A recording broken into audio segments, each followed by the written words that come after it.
마을 잔치에서 상속 이야기를 또다시 꺼낸 윤정. 정순의 분노가 임계점에 달했다. 어머니 고집 때문에 우리 집안이 망가져요. 흥분한 윤정이 정순에게 다가갔다. 상속은 공평하게 나눠야 한다고요. 윤정이 갑자기 정순의 머리채를 잡아당겼다. 아! 정순이 비명을 지르며 뒤로 밀려났고 마을 사람들이 경악하며 두 사람을 말렸다. 평생 이런 모욕을 당해본 적 없던 정순, 치욕감에 온몸이 떨렸다. 오늘 사연 시작하기 전 여러분의 응원이 필요합니다. 구독, 좋아요, 알림 설정으로 함께 해주시면 감사하겠습니다. 그럼 오늘 사연 시작하겠습니다. 충청도의 작은 시골 마을, 아침 햇살이 기와 지붕 사이로 스며들며 하루가 시작됩니다. 이곳에 살고 있는 박정순 여사는 올해 68, 남편을 하늘로 떠나보낸 지도 벌써 10년이 흘렀습니다. 혼자서 두 아들을 키우며 살아온 세월이 어언 40년, 그 긴 시간 동안 정순은 한 번도 약한 모습을 보이지 않았습니다. 이른 새벽부터 정순은 움직였습니다. 뒷마당 텃밭에서 배추를 뜯고 우물가에서 물을 씻고 장독대에서 된장을 떠내는 모습에서 평생을 이 땅과 함께 살아온 농사꾼의 애정이 묻어났습니다. 거친 손등에 새겨진 주름과 굳은 살은 수십 년간 흘린 땀과 노고의 증거였습니다. 조상 대대로 내려온 이 땅과 집은 정순에게 단순한 재산이 아니었습니다. 증조할아버지 때부터 지켜온 가족의 터전이자 자식들에게 물려줄 마지막 유산이었죠. 할머니, 아침부터 고생하세요. 손자 태민이가 졸린 눈을 비비며 인사했습니다. 초등학교 3학년인 태민이는 방학을 맞아 할머니 집에 머물고 있었습니다. 우리 태민이 일어났구나. 할머니가 맛있는 거 해줄 테니까 세수하고 와라. 정순의 얼굴에 환한 미소가 번졌습니다. 손자를 보는 순간만큼은 세상 모든 걱정이 사라지는 것 같았습니다. 아침 준비를 하던 중 큰아들 민수가 서울에서 내려왔습니다. 어머니, 안녕하세요. 36살인 민수는 도시에서 작은 건설업체를 운영하며 바쁘게 살아가고 있었습니다. 한 달에 한 번 정도 고향에 내려와 어머니 안부를 살폈는데 그럴 때마다 정순의 마음은 한결 편안해졌습니다. 민수야, 오랜만에 왔으니 많이 먹어야 한다. 어제 닭도 잡아놨으니까 보양하고 가거라. 며느리 윤정은 늦은 아침에야 모습을 드러냈습니다. 34살의 윤정은 서울에서 자란 세련된 여성으로 항상 단정한 옷차림과 완벽한 화장을 유지했습니다. 어머니, 안녕하세요. 인사는 정중했지만 어딘지 형식적이었습니다. 처음 민수와 결혼할 때만 해도 정수는 반가웠습니다. 예쁘고 똑똑한 며느리가 들어와 집안이 더욱 화목해질 거라 생각했거든요. 하지만 세월이 흐르면서 정순의 마음에는 작은 불편함이 자리 잡기 시작했습니다. 윤정은 가끔씩 농담처럼 말했습니다. 어머니, 이 집도 언젠간 제 차지가 되겠죠?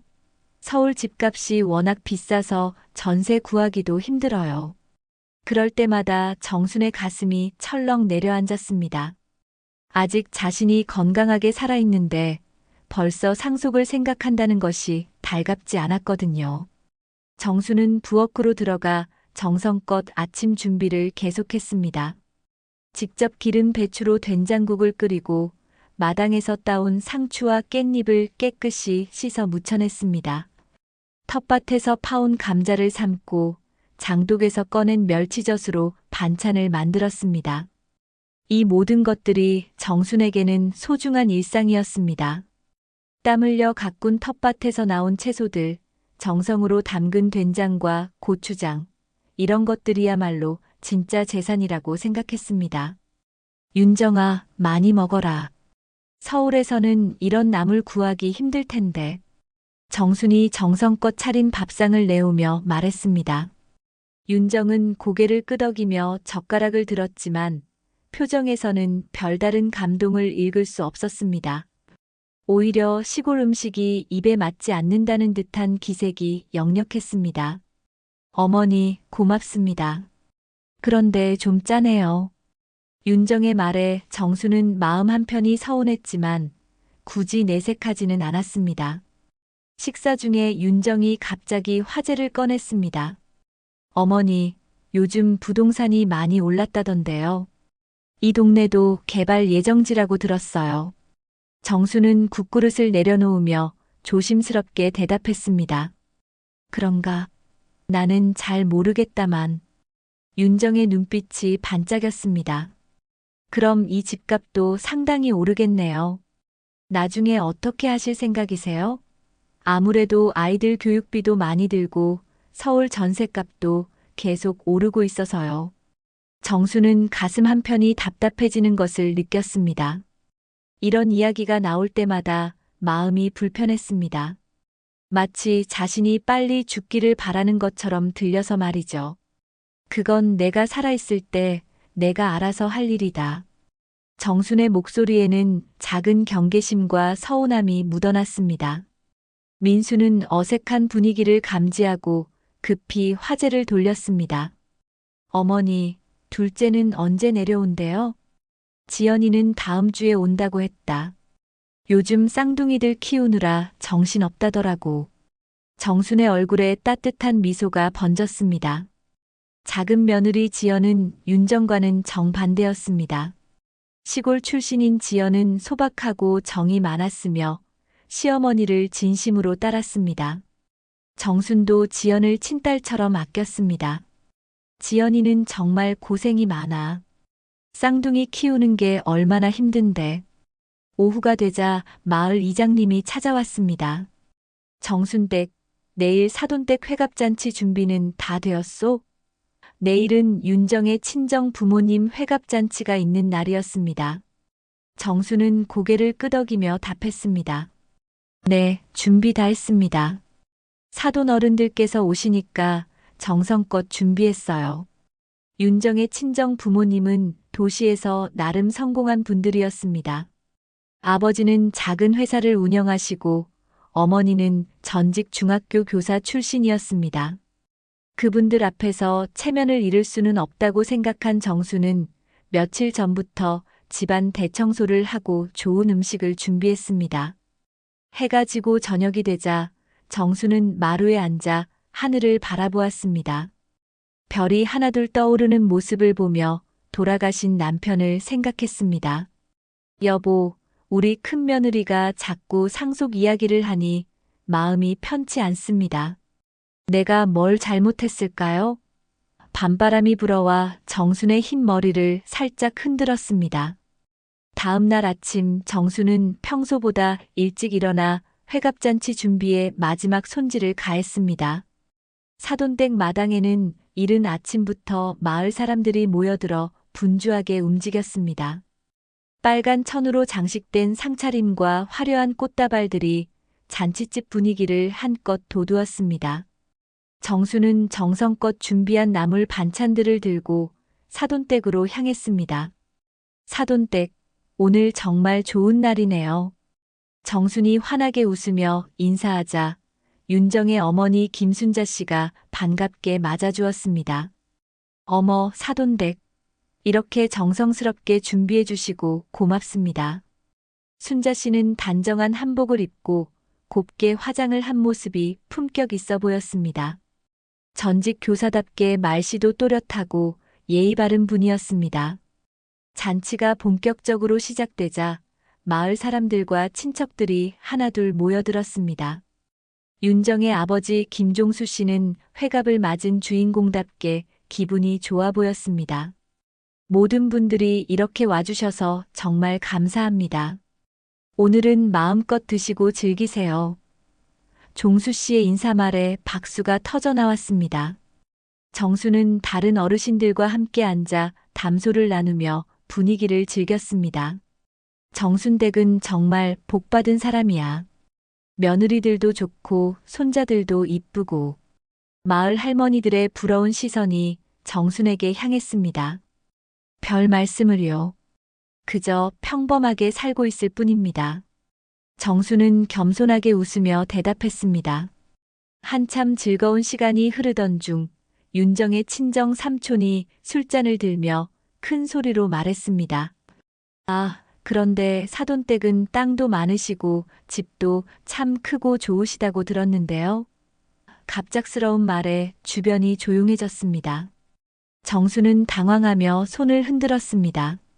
별 말씀을요. 그저 조상 대대로 지켜온 것뿐입니다. 특별한 건 없어요. 이때 윤정이 옆에서 끼어들었습니다. 맞아요, 삼촌. 시어머니 집이 정말 크거든요. 마당도 넓고 텃밭도 있고요. 윤정의 말에 친척들이 관심을 보이기 시작했습니다. 그럼 상당히 값이 나가겠네요. 요즘 땅값이 많이 올랐다던데. 한 친척이 호기심 어린 눈빛으로 물었습니다. 정수는 이런 이야기가 불편했지만 웃음으로 넘기려 했습니다. 아이고, 잔칫날에 무슨 그런 이야기를 해요. 오늘은 사돈어른 회갑을 축하하는 날인데. 하지만 친척들의 관심은 쉽게 사그라들지 않았습니다. 그래도 부러운 일이에요. 자식들한테 물려줄 재산이 있으니까요. 술이 몇 잔 들어가자 분위기는 더욱 달아올랐습니다. 윤정도 평소보다 말이 많아졌습니다. 사실 저희도 서울에서 전세 살고 있거든요. 집값이 너무 비싸서 엄두도 못 내겠어요. 윤정의 말에 친척들이 공감했습니다. 요즘 젊은 사람들 참 힘들지. 집 한 채 마련하기가 하늘의 별 따기야. 이때 윤정의 친정 아버지 종수 씨가 정순을 향해 말했습니다. 사돈댁은 정말 든든하시겠어요. 그 좋은 집과 땅이 있으시니까요. 정수는 조금 부담스러웠지만 정중하게 대답했습니다. 별 말씀을요. 그저 조상들이 물려주신 것을 지키고 있을 뿐입니다. 그런데 이때 윤정이 갑자기 큰 소리로 말했습니다. 아버지, 어머니. 윤정이 자신의 부모를 부르며 환하게 웃었습니다. 사실 그 집 곧 제목 될 거예요. 순간 주변이 조용해졌습니다. 정순의 얼굴이 굳어지기 시작했습니다. 윤정은 술 기운에 계속 말을 이어갔습니다. 상속 정리되면 우리 몫이 제일 클 거거든요. 큰아들이니까요. 그걸로 애들 서울에서 전세 들어가야죠. 정순의 가슴이 쿵쾅거리기 시작했습니다. 아직 자신이 살아있는데 며느리가 상속을 기정사실처럼 떠벌리고 있었습니다. 친척들의 시선이 정순에게 집중되었습니다. 어떤 이는 놀란 표정을, 어떤 이는 당황한 기색을 보였습니다. 윤정의 부모님도 딸의 말에 깜짝 놀라며 서로 눈짓을 주고받았습니다. 윤정아, 그런 말을. 순자 씨가 딸을 제지하려 했지만 이미 늦었습니다. 정수는 온몸에 힘이 빠지는 것을 느꼈습니다. 수십 년 동안 지켜온 체면과 자존심이 순식간에 무너지는 것 같았습니다. 며느리가 잔칫자리에서, 그것도 많은 사람들 앞에서 자신의 재산을 이미 자기 것인 양 말하는 것이 너무나 충격적이었습니다. 민수가 급히 나서서 윤정을 말렸습니다. 윤정아, 오늘은 회갑잔치니까 그런 이야기는. 하지만 윤정은 이미 흥에 겨워 있었습니다. 왜요? 사실인데요. 어차피 나중에는 우리가 물려받을 거잖아요. 정수는 더 이상 참을 수 없었습니다. 떨리는 목소리로 말했습니다. 윤정아.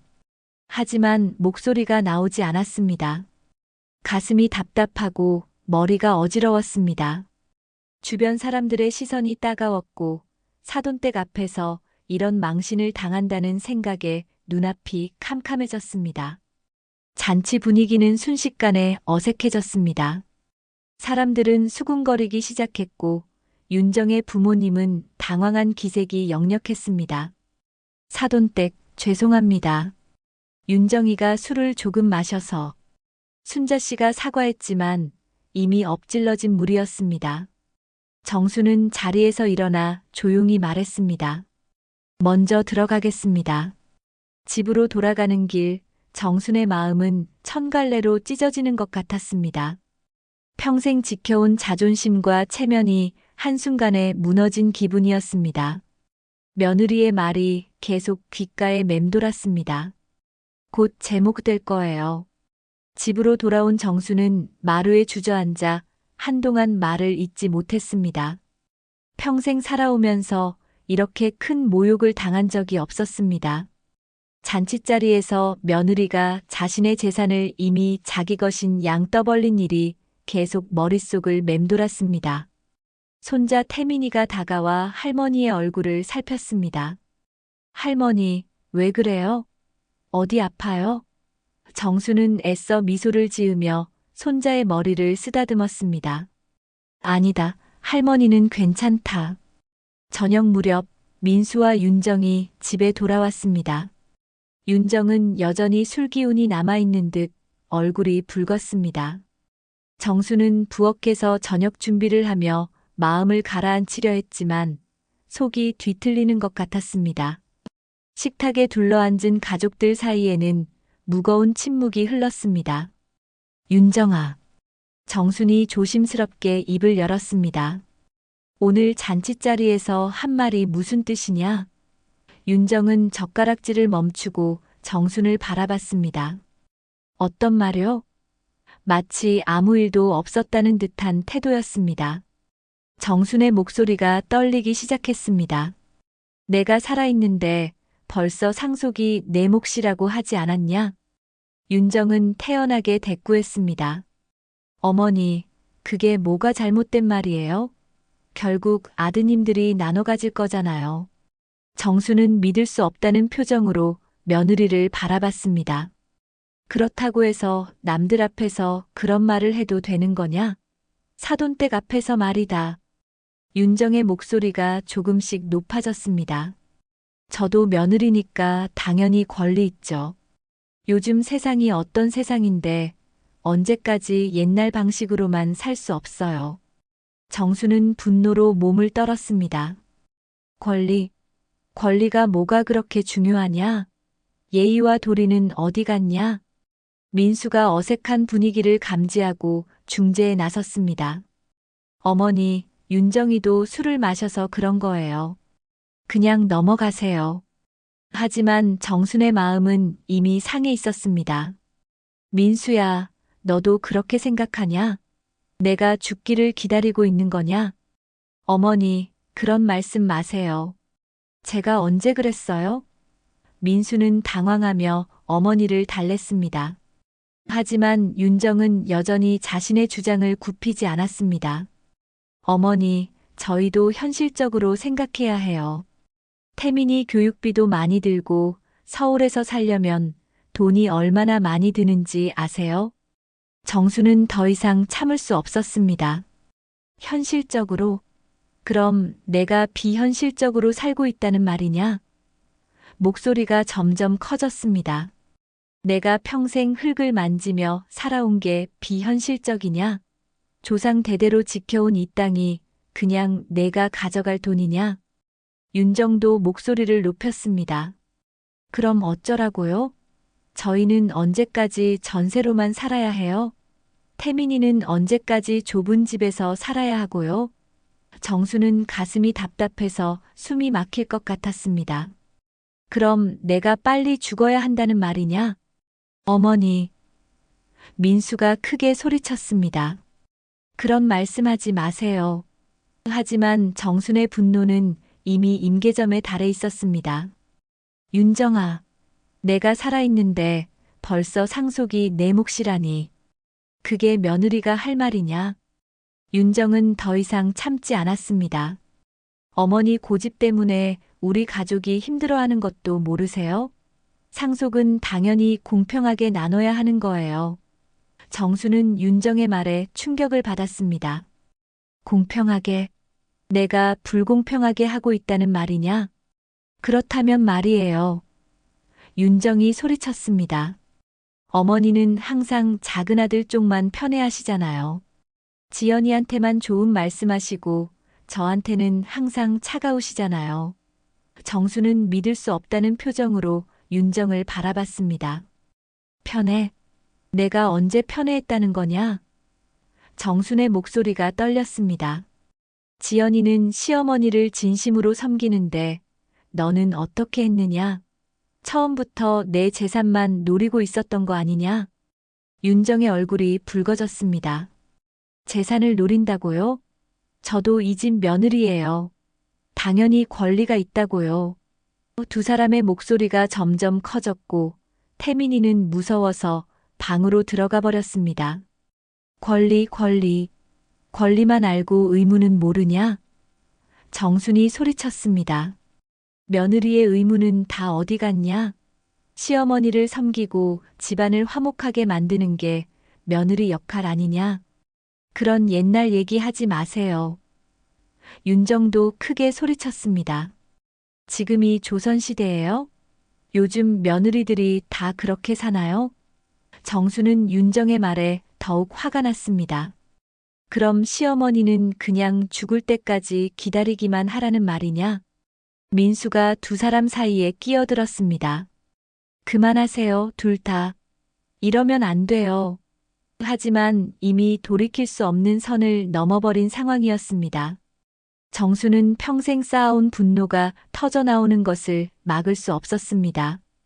윤정아, 내가 이 집에 시집 온 게 후회스럽다. 정순이 크게 소리쳤습니다. 처음부터 내 재산만 노리고 온 거였구나. 윤정도 더 이상 참지 않았습니다. 그럼 저도 이런 집에 시집 온 게 후회스러워요. 어머니는 저를 며느리로 본 적이 없잖아요. 두 사람의 언성이 높아지자 이웃집에서도 소리가 들릴 정도였습니다. 평생 조용했던 정순의 집에서 이런 큰 소리가 나는 것은 처음이었습니다. 민수는 어쩔 줄 몰라 하며 두 사람을 말렸지만 이미 돌이킬 수 없는 강을 건너버린 상황이었습니다. 정수는 가슴이 터질 것 같았습니다. 평생 지켜온 집안의 평화가 순식간에 무너지고 있었습니다. 며느리와의 갈등이 이렇게까지 커질 줄은 몰랐습니다. 하지만 더 큰 시련이 기다리고 있다는 것을 정수는 아직 몰랐습니다. 그날 밤 정수는 잠을 이룰 수 없었습니다. 윤정과의 언쟁이 계속 머릿속을 맴돌았고 가슴 한편이 답답했습니다. 새벽 5시가 되어서야 겨우 잠들었던 정수는 평소보다 늦은 아침에 일어났습니다. 부엌에서는 윤정이 간단한 아침을 준비하고 있었습니다. 두 사람은 서로 눈도 마주치지 않았습니다. 며칠이 지나자 집안 분위기는 더욱 차가워졌습니다. 윤정은 정순과 대화를 피했고 정순도 며느리에게 말을 걸지 않았습니다. 민수는 두 사람 사이에서 어쩔 줄 몰라 했습니다. 손자 태민이마저 집안 분위기를 눈치채고 조용히 지냈습니다. 할머니, 왜 엄마랑 안 친해요? 태민이의 순진한 질문에 정수는 대답할 말을 찾지 못했습니다. 일주일 후 작은 아들 진수와 며느리 지연이 쌍둥이를 데리고 내려왔습니다. 어머니, 안녕하세요. 지연의 밝은 인사에 정순의 얼굴에 오랜만에 미소가 번졌습니다. 지연아, 고생했다. 쌍둥이들 많이 컸네. 정수는 두 살배기 쌍둥이 손자들을 번갈아 안으며 행복해했습니다. 지연은 시어머니의 표정에서 뭔가 이상함을 감지했습니다. 어머니, 무슨 일 있으세요? 얼굴이 좀 안 좋아 보이는데요. 정수는 아무렇지 않은 척했지만 며칠간 쌓인 스트레스가 얼굴에 그대로 드러나 있었습니다. 아니다, 별일 없다. 그냥 요즘 잠을 못 자서 그런가 보다. 저녁 식사 때 온 가족이 모인 자리에서 분위기는 여전히 어색했습니다. 윤정과 정수는 서로 말을 섞지 않았고 지연은 그 이상한 분위기를 눈치챘습니다. 형님, 어머니께서 요즘 어떠세요? 지연이 민수에게 조심스럽게 물었습니다. 그냥 별일 없어. 민수의 대답은 짧고 어색했습니다. 며칠 뒤 마을에 큰 일이 생겼습니다. 이웃집 할머니가 갑자기 돌아가시면서 상속 문제로 형제들이 크게 다투는 일이 벌어진 것입니다. 마을 사람들은 그 이야기로 떠들썩했습니다. 형제들이 땅 때문에 법정까지 가겠다고 하더라고. 아이고, 그 좋던 형제들이 재산 때문에 원수가 되다니. 이 소식을 들은 윤정은 더욱 조급해졌습니다. 혹시 정순이 상속에서 자신들을 제외시킬까봐 걱정이 되었습니다. 그날 저녁 윤정은 민수에게 말했습니다. 여보, 우리도 상속 문제를 확실히 해야 하지 않을까? 민수는 고개를 저었습니다. 그런 이야기 하지 마. 어머니가 살아계시는데 무슨 소리야. 그게 아니라 미리 정리해두는 게 좋잖아. 나중에 문제 생기면 어떻게 해? 윤정의 목소리에는 불안감이 묻어 있었습니다. 이웃집처럼 되면 안 되잖아. 우리 아이 생각해서라도 확실히 해둬야지. 민수는 아내의 말에 고민이 깊어졌습니다. 다음 날 마을 잔치가 또 있었습니다. 이번에는 이장님 댁 잔치였는데 동네 사람들이 모두 모였습니다. 정순도 지연과 함께 참석했습니다. 윤정은 처음에는 가지 않겠다고 했지만 민수의 설득으로 마지못해 따라왔습니다. 잔치가 한창 무르익을 무렵 술이 들어간 마을 사람들은 이웃집 상속 문제를 화제로 삼았습니다. 요즘 형제들이 재산 때문에 싸우는 일이 많더라고. 그러게 말이야. 부모가 살아있을 때 미리 정리해두면 좋을 텐데. 이런 이야기들이 오가는 가운데 윤정의 표정이 점점 어두워졌습니다. 그때 한 할머니가 정순에게 말했습니다. 정순이 너는 좋겠다. 아들들도 효자고 며느리들도 착하고. 정순은 씁쓸하게 웃으며 대답했습니다. 별 말씀을요. 그저 평범하게 살고 있을 뿐입니다. 하지만 속으로는 복잡한 마음이었습니다. 이때 윤정이 갑자기 끼어들었습니다. 할머니들, 요즘은 상속도 공평하게 나눠야 한다고 하더라고요. 갑작스러운 윤정의 말에 사람들이 주목했습니다. 그게 무슨 말이냐? 한 할머니가 물었습니다. 아, 그러니까 예전처럼 큰아들만 다 가져가는 게 아니라 모든 자식들이 공평하게 나눠받아야 한다는 거죠. 윤정의 설명에 사람들은 고개를 끄덕였습니다. 그런가? 요즘은 그런가 보네. 하지만 정순의 표정은 점점 굳어졌습니다. 윤정은 계속해서 말했습니다.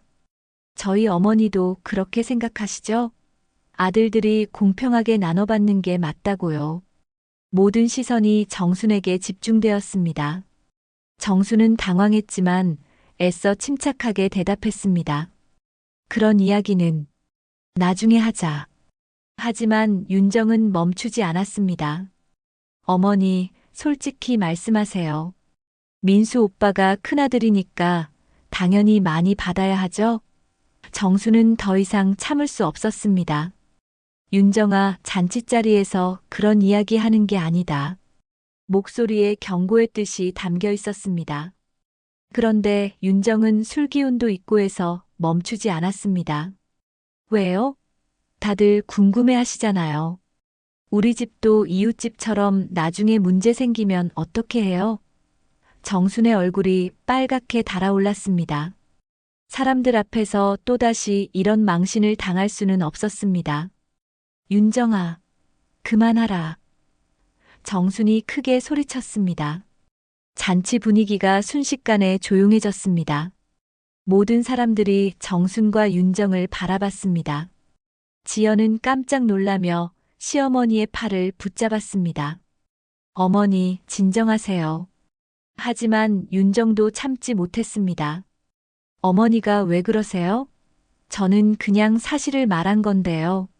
정수는 더 이상 견딜 수 없었습니다. 사실? 무슨 사실 말이냐? 두 사람의 목소리가 점점 커졌습니다. 어머니는 항상 이런 식이에요. 중요한 얘기만 하면 화내시고. 윤정이 소리치자 정순도 참지 못했습니다.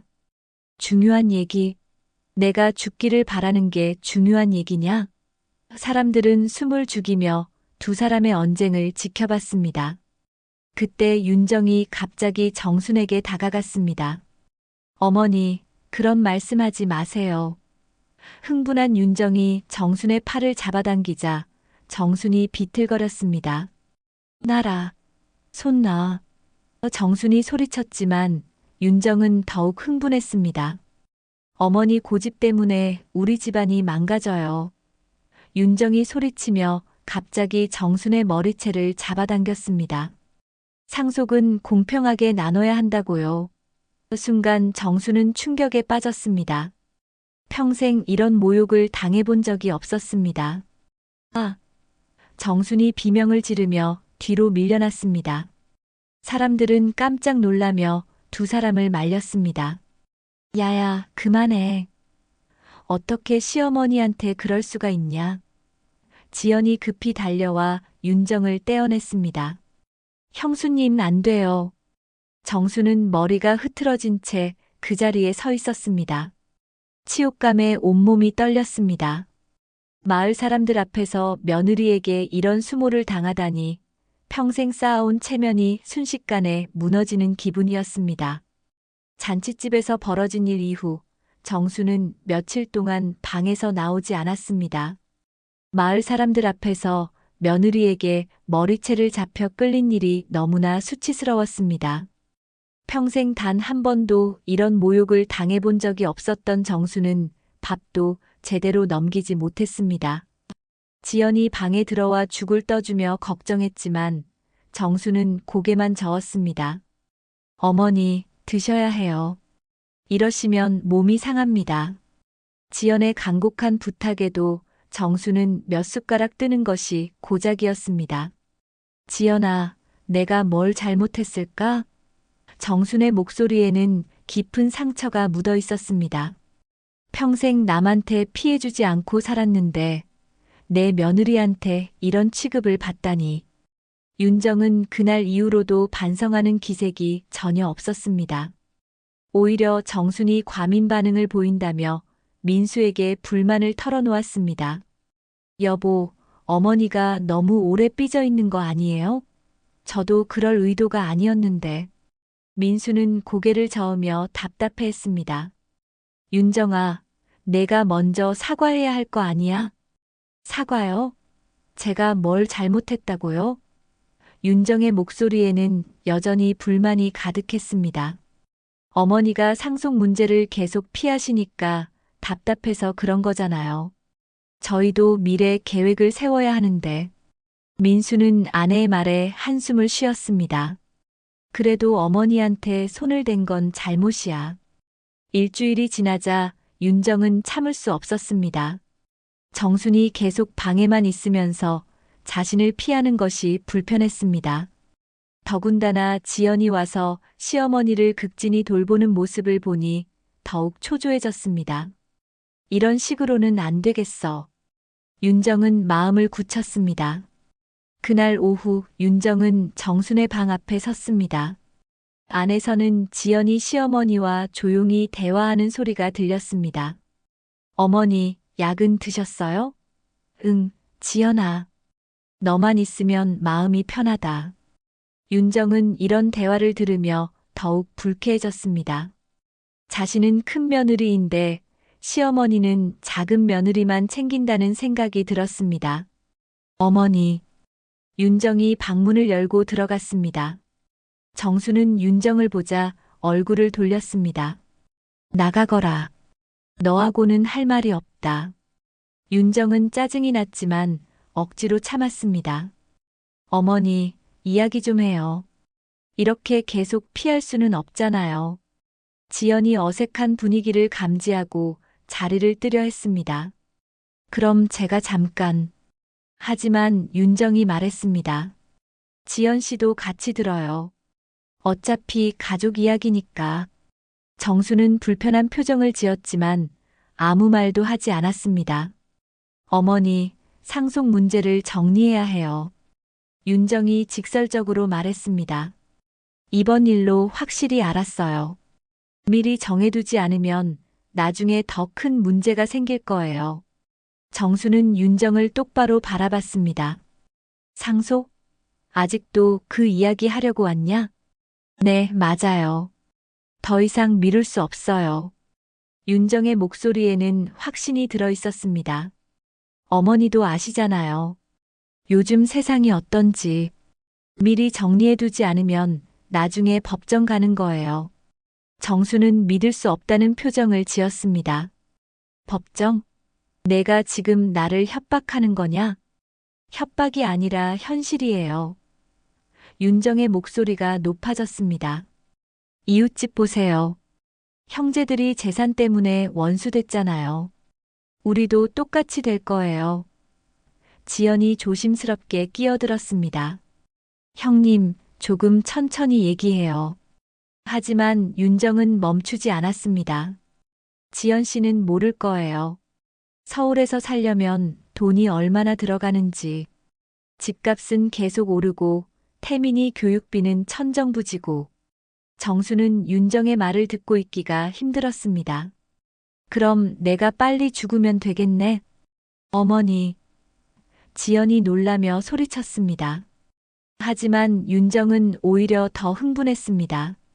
왜 자꾸 그런 식으로 말씀하세요? 저는 그런 뜻이 아니라고요. 윤정은 갑자기 일어나 방 안을 둘러봤습니다. 상속 서류는 어디 있어요? 정수는 깜짝 놀랐습니다. 서류? 그걸 왜 찾냐? 윤정은 장롱 서랍을 열기 시작했습니다. 오늘 끝내야 해요. 더 이상 이렇게 살 수 없어요. 정순이 급히 일어나려 했지만 몸이 좋지 않아 비틀거렸습니다. 윤정아, 무엇을 하는 거냐? 윤정은 서랍 깊숙한 곳에서 봉투를 꺼냈습니다. 이게 맞죠? 땅 문서들. 정수는 얼굴이 하얗게 질렸습니다. 그걸 내려놔라. 함부로 만지지 마라. 하지만 윤정은 이미 봉투를 열고 있었습니다. 이게 다 어머니 맘대로 할 수 있는 게 아니에요. 윤정이 서류들을 꺼내며 소리쳤습니다. 법적으로 아들들한테 상속되는 거라고요. 정수는 가슴이 터질 것 같았습니다. 윤정아, 그만둬라. 하지만 윤정은 멈추지 않았습니다. 흥분한 상태에서 서류들을 들어 올렸습니다. 오늘 끝내죠. 더 이상 이런 식으로는 안 돼요. 그리고는 갑자기 서류를 두 손으로 잡고 갈기갈기 찢기 시작했습니다. 안 돼. 정순이 비명을 지르며 달려들었습니다. 하지만 이미 늦었습니다. 조상 대대로 내려온 땅 문서들이 윤정의 손에 의해 찢어져 나갔습니다. 종이 조각들이 허공에 흩날렸습니다. 윤정아, 무슨 짓을 하는 거냐? 이제 새로 정리하면 돼요. 윤정이 소리쳤습니다. 공평하게 나눠서. 정수는 바닥에 흩어진 종이 조각들을 보며 심장이 찢어지는 것 같았습니다. 할아버지 때부터 소중히 보관해온 문서들이 순식간에 휴지 조각이 되었습니다. 아! 정순이 가슴을 움켜쥐며 쓰러졌습니다. 지연이 급히 달려와 시어머니를 붙잡았습니다. 어머니, 어머니. 정순의 얼굴은 창백했고 숨이 가빠졌습니다. 가슴이 아파. 윤정은 정순이 쓰러지는 것을 보고 당황했습니다. 어머니. 하지만 이미 돌이킬 수 없는 일이 벌어진 후였습니다. 지연이 크게 소리쳤습니다. 민수 오빠, 빨리 와요. 어머니가 쓰러지셨어요. 민수가 급히 달려와 상황을 보고 경악했습니다. 바닥에는 찢어진 서류들이 흩어져 있고 어머니는 지연의 품에서 의식을 잃고 있었습니다. 이게 무슨 일이야? 민수가 소리쳤습니다. 형님이 서류를. 지연이 떨리는 목소리로 설명했지만 민수는 이미 상황을 파악했습니다. 윤정아, 내가 뭘 한 거야? 윤정은 변명하려 했지만 입이 떨어지지 않았습니다. 구급차가 도착할 때까지 정수는 의식을 잃은 채였습니다. 평생을 지켜온 가족의 재산이 며느리의 손에 의해 산산조각 나는 것을 본 충격이 너무 컸습니다. 마을 사람들이 몰려와 수군거렸습니다. 이게 무슨 일이야? 며느리가 시어머니를. 정순이 실려가는 모습을 본 마을 사람들의 시선이 따가웠습니다. 체면과 명예가 완전히 무너진 순간이었습니다. 병원 응급실의 차가운 침대에 누운 정수는 천천히 눈을 떴습니다. 형광등 불빛이 눈에 따가웠고 코에는 산소 호흡기가 꽂혀 있었습니다. 옆에서는 지연이 걱정스러운 얼굴로 지키고 있었습니다. 어머니, 깨어나셨어요? 지연의 목소리에 안도감이 묻어 있었습니다. 여기가 어디냐? 정순의 목소리는 쉬어 있었습니다. 병원이에요. 어머니가 갑자기 쓰러지셔서. 지연이 설명하자 정수는 서서히 기억이 되살아났습니다.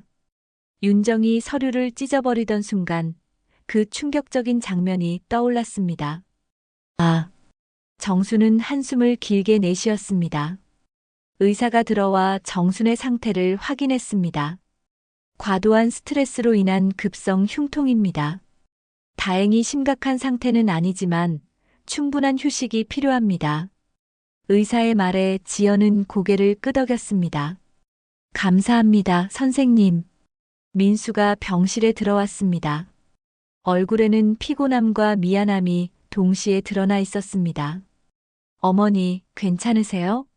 정수는 아들을 바라보며 쓸쓸하게 웃었습니다. 괜찮다. 아직 죽지는 않았으니까. 민수는 어머니의 말에 가슴이 아팠습니다. 윤정이는 어디 있냐? 정순이 물었습니다. 민수는 잠시 망설이다가 대답했습니다. 집에 있어요. 태민이 돌보고 있고. 정수는 고개를 끄덕였습니다. 그렇겠지. 병원까지 올 필요는 없으니까. 정순의 말에는 깊은 서운함이 담겨 있었습니다. 하루가 지나고 정수는 병원 창밖을 바라보며 많은 생각에 잠겼습니다. 평생을 살아오면서 이렇게 허무함을 느껴본 적이 없었습니다. 내가 뭘 위해서 살아왔나? 혼잣말이 저절로 나왔습니다. 조상 대대로 지켜온 땅, 정성껏 키운 자식들, 그 모든 것이 한순간에 무너져버린 것 같았습니다. 지연이 과일을 깎아주며 조심스럽게 말했습니다. 어머니, 너무 마음 아파하지 마세요. 정수는 지연의 손을 잡았습니다. 지연아, 너만이라도 있어서 다행이다. 너 없었으면 나는 어떻게 됐을까? 지연의 눈에 눈물이 고였습니다. 어머니, 형님도 나쁜 마음은 아니었을 거예요. 지연이 조심스럽게 변호했지만 정수는 고개를 저었습니다. 아니다, 지연아. 처음부터 내 재산만 노리고 있었던 거야. 내가 너무 순진했지. 정순의 목소리에는 깊은 상처가 묻어 있었습니다. 그날 밤 정수는 잠들지 못했습니다.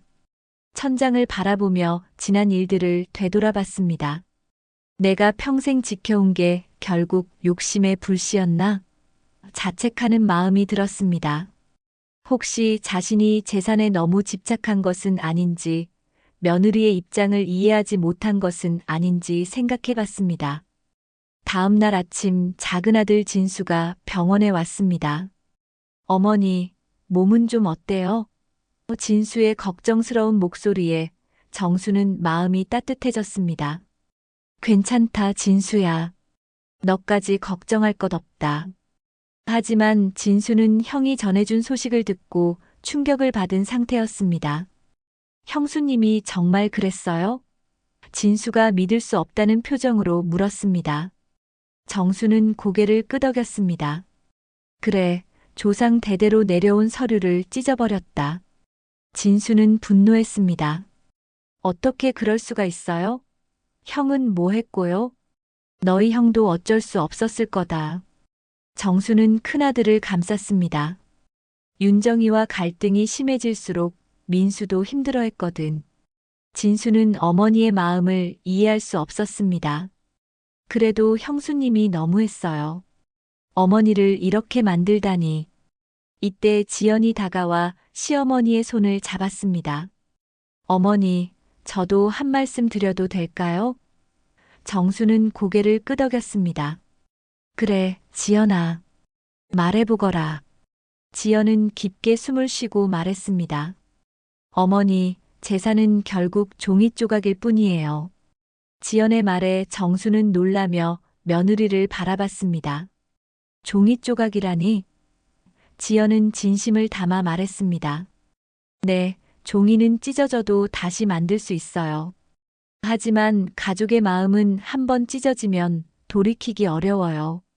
정수는 지연의 말에 깊이 생각에 잠겼습니다.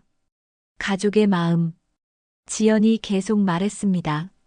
어머니가 무너지시면 우리 집안도 끝나요. 어머니는 우리 가족의 중심이세요. 그 무엇보다 소중한 분이고요. 하지만 윤정이는 정순이 말하려 하자 지연이 부드럽게 말했습니다. 형님도 잘못했지만 어머니만큼은 너그러운 마음을 가져주세요. 미움과 원망으로는 아무것도 해결되지 않아요. 정수는 지연의 말을 듣고 가슴 한편이 뭔가 느슨해지는 것을 느꼈습니다.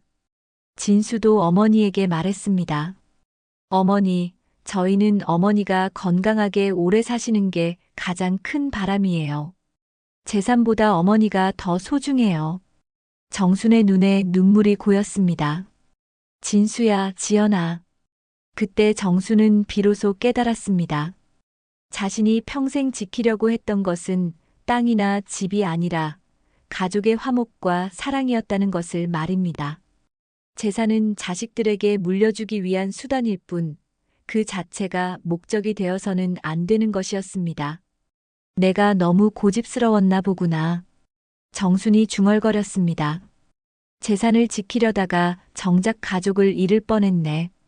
지연이 시어머니의 손을 꼭 잡았습니다. 어머니, 아직 늦지 않았어요. 가족은 여전히 어머니를 사랑하고 있어요. 정수는 창밖을 바라보며 생각했습니다. 윤정이 찢어버린 서류들은 다시 만들 수 있을지도 모릅니다. 하지만 더 중요한 건 가족들의 마음을 다시 하나로 모으는 것이었습니다. 그래, 지연이 말이 맞다. 재산보다 가족이 더 소중하지. 병원 침대에서 하늘을 바라보며 정수는 새로운 다짐을 했습니다. 앞으로는 미움보다는 사랑으로, 원망보다는 용서로 살아야겠다. 하지만 윤정과의 갈등을 어떻게 해결해야 할지는 여전히 막막했습니다. 그럼에도 지연과 진수의 진심 어린 말들이 정순의 마음에 작은 희망의 씨앗을 심어주었습니다. 재산은 나눌 수 있지만 진심은 나눌 수 없다는 것. 그리고 자신의 삶의 마지막은 사랑으로 마무리해야 한다는 것을 깨달았습니다. 사흘 후 정수는 퇴원했습니다. 집으로 돌아가는 길에 마을 사람들의 시선이 따가웠습니다. 며느리와의 갈등으로 병원에 실려간 소식이 온 동네에 퍼져 있었습니다.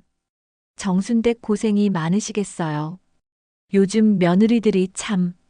수군거리는 소리가 귓가에 들렸지만 정수는 담담하게 받아들였습니다. 집에 도착하자 윤정이 현관에서 기다리고 있었습니다. 며칠 동안 병원에 오지 않았던 윤정의 모습을 본 정수는 복잡한 심정이었습니다. 어머니, 돌아오셨어요. 윤정의 인사는 어색했습니다. 정수는 아무 대답 없이 집 안으로 들어갔습니다. 저녁 식사 시간, 온 가족이 모였습니다. 민수와 진수, 그리고 지연까지 모두 모인 자리였지만 분위기는 무거웠습니다. 윤정은 계속 정순의 눈치를 살폈지만 정순은 말없이 식사를 했습니다. 손자 태민이조차 집안 분위기를 눈치채고 조용히 있었습니다. 식사 후 정순은 가족들에게 말했습니다. 모두 거실로 나오너라. 할 이야기가 있다.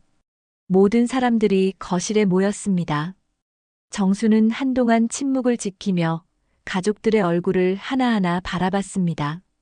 특히 윤정을 볼 때는 오랫동안 시선을 멈췄습니다. 윤정아. 정순이 드디어 입을 열었습니다. 윤정은 긴장한 표정으로 시어머니를 바라봤습니다. 네, 어머니. 정순의 목소리는 차가웠습니다. 넌 이제 내 며느리가 아니다. 순간 거실이 조용해졌습니다. 모든 사람들이 숨을 죽였습니다. 윤정의 얼굴이 하얗게 질렸습니다. 어머니. 그게 무슨 말씀이세요? 정수는 단호한 표정으로 말했습니다. 욕심으로 집안을 무너뜨린 사람을 용서할 수 없다.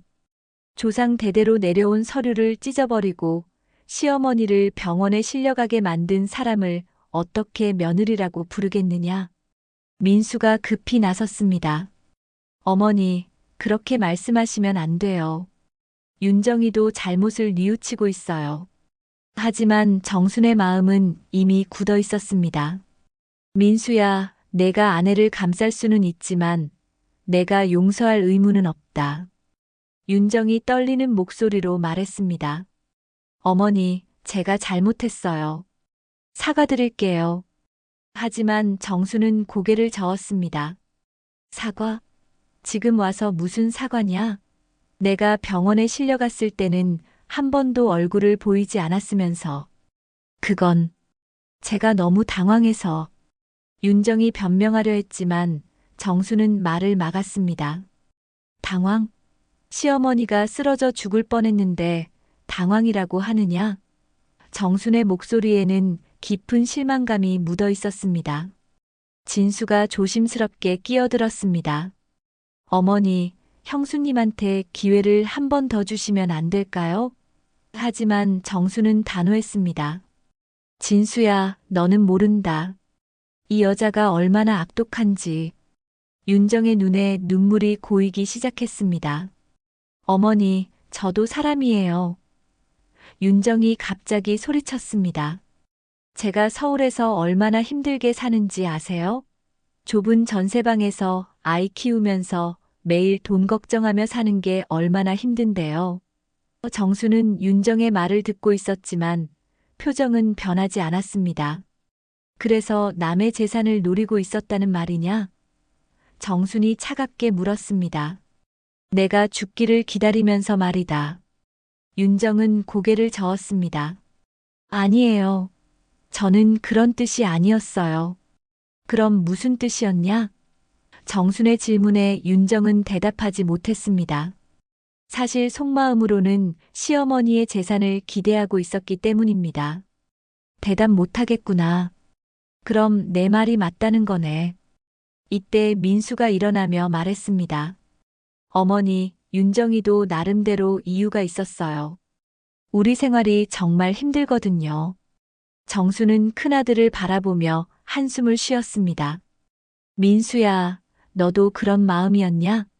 민수는 당황하며 고개를 저었습니다. 그런 게 아니라, 다만 현실적으로 생각해봐야 하지 않을까요? 정수는 아들의 말에 더욱 실망했습니다. 현실적으로? 너희들 입에서 나오는 말이 다 현실이구나. 윤정이 다시 소리쳤습니다. 저도 권리가 있다고요. 상속은 제목도 있어요. 그 순간 정순에 참았던 분노가 터져나왔습니다. 권리, 또 권리 타령이구나. 정순이 벌떡 일어났습니다. 윤정아, 내가 이 집에서 한 일이 뭐냐? 시어머니 수발 한 번 제대로 든 적 있냐? 명절에 음식 준비 도와준 적 있냐? 그저 서울에서 내려와 며칠 있다가 올라가기 바빴잖냐? 정순의 말에 윤정은 할 말을 잃었습니다. 그러면서 권리만 주장하냐? 의무는 다 팽개치고. 정순의 목소리가 점점 커졌습니다. 지연이를 봐라. 저 아이는 진심으로 시어머니를 섬기지 않냐? 그런데 너는 뭐냐? 윤정도 더 이상 참지 않았습니다. 지연이. 항상 지연이만 예뻐하시잖아요. 윤정이 소리쳤습니다. 저는 항상 비교당하고 무시당하고. 이게 공평한 거예요? 공평? 정순이 비웃었습니다. 공평하게 대우받고 싶으면 공평하게 의무를 다해라. 두 사람의 목소리가 점점 커졌습니다. 민수는 어쩔 줄 몰라 하며 두 사람을 말렸습니다. 그때 민수가 마침내 결심한 듯 말했습니다. 윤정아, 이제 그만하자. 윤정은 남편을 바라봤습니다. 여보. 민수의 표정은 단호했습니다. 내가 우리 어머니를 욕보이고 집안을 이렇게 만든 건 용서할 수 없어. 윤정은 믿을 수 없다는 표정으로 남편을 바라봤습니다. 여보, 그런 말 하지 마요. 저는 우리 가족을 위해서 한 거라고요. 하지만 민수는 고개를 저었습니다. 아니야, 윤정아. 이건 가족을 위한 게 아니라 내 욕심이었어.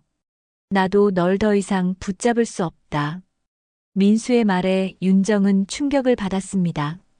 남편마저 자신을 포기한다는 것을 깨달았습니다. 여보, 정말 그럴 거예요?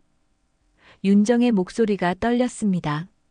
민수는 고개를 끄덕였습니다. 어머니한테 이런 일을 저지르고도 반성하지 않는 사람과는 더 이상 함께 살 수 없어. 윤정의 눈에서 눈물이 쏟아지기 시작했습니다. 그럼 태민이는 어떻게 해요? 윤정이 마지막으로 물었습니다. 민수는 잠시 고민하다가 말했습니다. 태민이는 내가 키울게. 너는 내 갈 길 가라. 윤정은 더 이상 아무도 자신의 편을 들어주지 않는다는 것을 깨달았습니다. 정수는 차가운 시선으로 윤정을 바라보며 마지막으로 말했습니다. 윤정아, 이제 이 집을 나가거라. 다시는 돌아오지 마라. 윤정은 절망적인 표정으로 가족들을 둘러봤지만 아무도 자신을 막지 않았습니다. 다음 날 새벽 윤정은 짐을 꾸려 집을 떠났습니다. 택시가 멀어져 가는 모습을 바라보던 정수는 복잡한 심정이었습니다. 분노와 안도감이 동시에 밀려왔지만 한편으로는 허전함도 느껴졌습니다. 큰 며느리였던 윤정이 떠나간 자리가 생각보다 컸습니다. 태민이는 엄마가 떠나는 것을 보고 울었습니다. 할머니, 엄마는 언제 와요? 순진한 손자의 질문에 정수는 대답하기 어려웠습니다. 태민아, 엄마는 잠시 할머니 집에 가신 거야. 정수는 손자를 꼭 안아주며 마음 아파했습니다. 며칠 후 윤정의 친정 부모님이 찾아왔습니다. 김종수 씨와 순자 씨는 사과하러 온 것이었습니다. 사돈 어르신, 정말 죄송합니다. 저희 딸이 큰 잘못을 저질렀네요. 순자 씨의 목소리에는 진심 어린 미안함이 담겨 있었습니다. 정수는 사돈댁을 정중하게 맞았습니다. 별 말씀을요. 이미 지나간 일입니다. 하지만 속마음으로는 여전히 상처가 아물지 않았습니다. 윤정이는 친정에서 잘 지내고 있나요? 정순이 물었습니다. 네, 지금은 저희 집에 있는데 많이 후회하고 있어요. 종수 씨가 조심스럽게 말했습니다. 혹시 한 번 더 기회를 주실 수는 없을까요? 하지만 정수는 고개를 저었습니다. 이미 늦었습니다. 민수도 마음을 정했고요.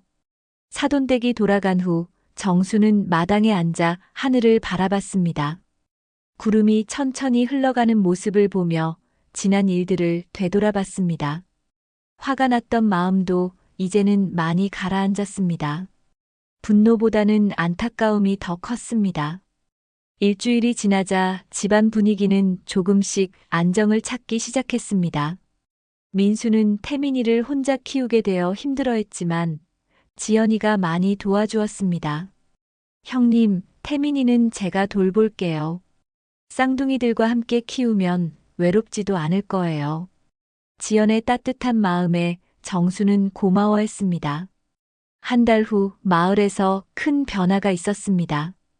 개발 계획이 확정되면서 땅값이 크게 올랐습니다. 이웃 사람들은 모두 정순을 부러워했습니다.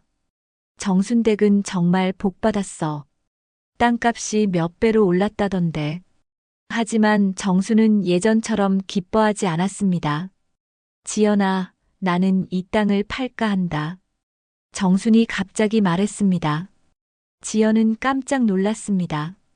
어머니, 왜요? 조상 대대로 내려온 땅인데요. 정수는 미소를 지으며 대답했습니다. 땅은 팔아도 되지만 가족은 팔 수 없다는 걸 깨달았거든. 정수는 마음을 정했습니다. 땅을 팔아서 민수에게는 서울에 집을 사줄 돈을, 진수에게는 사업 자금을 주기로 했습니다. 어머니, 그럼 어머니는 어떻게 하세요? 진수가 걱정스럽게 물었습니다. 나는 지연이랑 함께 살겠다. 정순의 결정에 지연이 감격했습니다. 어머니, 정말요? 저희와 함께 사시겠어요? 정수는 고개를 끄덕였습니다. 그래, 너희와 함께 손자들 키우며 살고 싶다. 몇 달 후 정수는 작은 한옥집을 새로 마련했습니다. 진수 가족과 함께 살기에 딱 좋은 크기였습니다.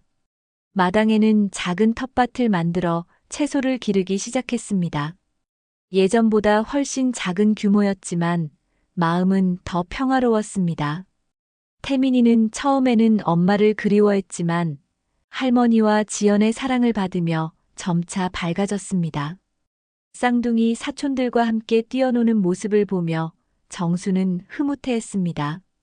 역시 아이들은 시끌벅적해야 제맛이지. 민수는 서울에서 새 집을 마련하고 새로운 시작을 했습니다. 가끔 전화로 안부를 물으며 어머니께 감사 인사를 전했습니다. 어머니, 덕분에 태민이도 좋은 환경에서 자랄 수 있게 됐어요.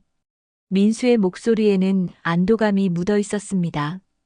어느 날 저녁 정수는 마루에 앉아 손자들이 노는 모습을 바라봤습니다. 태민이와 쌍둥이들이 마당에서 술래잡기를 하며 웃고 있었습니다. 그 모습을 보며 정수는 깊은 깨달음을 얻었습니다. 내가 평생 지키려고 했던 건 땅이 아니라 이런 모습이었구나. 정수는 혼잣말을 했습니다.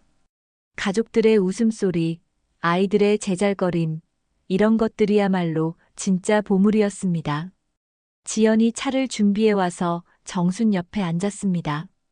어머니, 차 드세요. 고맙다, 지연아. 너 때문에 우리 집이 이렇게 화목해졌구나. 정수는 며느리의 손을 잡으며 고마워했습니다. 어머니, 후회 안 하세요? 형님한테 너무 냉정하게 하신 거 아닌가요? 지연이 조심스럽게 물었습니다.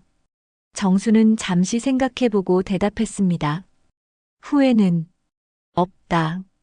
다만 안타깝지. 윤정이도 마음만 바꿨다면 함께 행복할 수 있었을 텐데. 그때 태민이가 달려와 할머니 품에 안겼습니다. 할머니, 저 배고파요. 정수는 손자를 꼭 안으며 웃었습니다. 그래, 할머니가 맛있는 거 해줄게. 정수는 일어나 부엌으로 향했습니다. 저녁 준비를 하면서 정수는 마음속으로 중얼거렸습니다. 윤정아, 내가 원했던 것들을 나는 다 버렸다. 하지만 정말 중요한 걸 얻었지. 창밖으로 보이는 가족들의 모습이 어떤 재산보다 소중해 보였습니다. 밤이 되어 모든 가족이 잠든 후 정수는 하늘을 올려다봤습니다. 별들이 반짝이는 밤하늘을 보며 먼저 간 남편을 생각했습니다. 여보, 이제야 알겠소. 상속은 나눌 수 있지만 진심은 나눌 수 없다는 것을. 정수는 깊게 숨을 들이마셨습니다. 시원한 밤 공기가 가슴속 깊이 스며들었습니다. 내 삶의 마지막은 미움이 아니라 사랑으로 마무리하고 싶소. 가족들과 함께 웃으며 살다가 조용히 눈을 감고 싶소. 마당에서 들려오는 벌레 소리와 바람 소리가 정순의 마음을 평온하게 해주었습니다. 이제는 더 이상 재산 걱정도 상속 걱정도 없었습니다. 그저 가족들과 함께하는 매일매일이 소중했습니다. 정수는 마지막으로 중얼거렸습니다. 땅은 언젠가 다른 사람 것이 되겠지만 사랑은 영원히 우리 것이구나. 그리고는 만족스러운 미소를 지으며 집 안으로 들어갔습니다. 새로운 내일을 향한 평화로운 마음으로. 오늘 사연을 들어주셔서 고맙습니다. 공감해주시고 마음을 나눠주셔서 더 따뜻한 시간이 되었습니다. 구독과 좋아요, 알림 설정, 그리고 댓글은 저에게 큰 격려가 됩니다. 감사합니다.